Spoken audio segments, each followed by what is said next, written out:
આપણે ફાડા લાપસી બનાવવા માટે જોશે 1 વાટકી ઘઉંના ફાડા, 1 વાટકી ખાંડ, 1 વાટકી ઘી, 2-3 તજ, લવિંગ અને એલચી, કિસમિસ, બદામ, કાજુ, ડ્રાયફ્રૂટ લઈ લેવાના છે.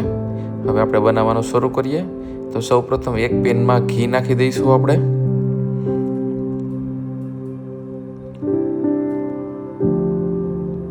પછી ઘી ગરમ થાય એટલે એમાં આપણે જે ઘઉંના ફાડા છે એ નાખી દેવાના છે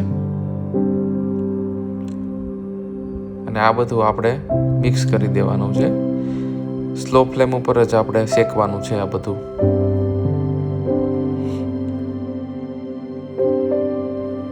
આપણે શેકતા હોઈએ ત્યારે જ બીજા ગેસ ઉપર જે માપથી આપણે ફાડા લીધા હોય છે એ જ વાટકીના માપથી 5 વાટકી પાણી ગરમ કરવા મૂકી દેવાનું છે.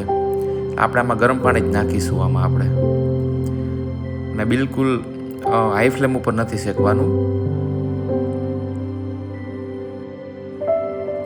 પછી આપણે આ બધું થોડું શેકાય એટલે આપણે એમાં તજ, લવિંગ અને એલચી છે એ અંદર નાખી દેવાનું.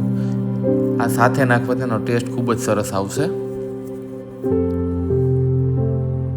પછી આપણે આને હળવે હળવે રોસ્ટ કરીશું. લાઇટ બ્રાઉન કલર થાય ત્યાં સુધી આને શેકવાનું છે આપણે.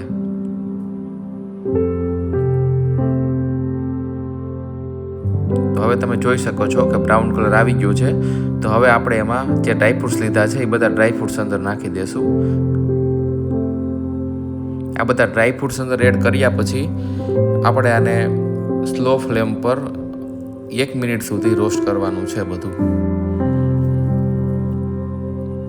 કિસમિસ જે નાખેલી છે એ મસ્ત એકદમ ફૂલી જશે અને બધા ડ્રાયફ્રૂટ્સ રોસ્ટ થઈ જશે ત્યાં સુધી આપણે શેકવાનું છે આને.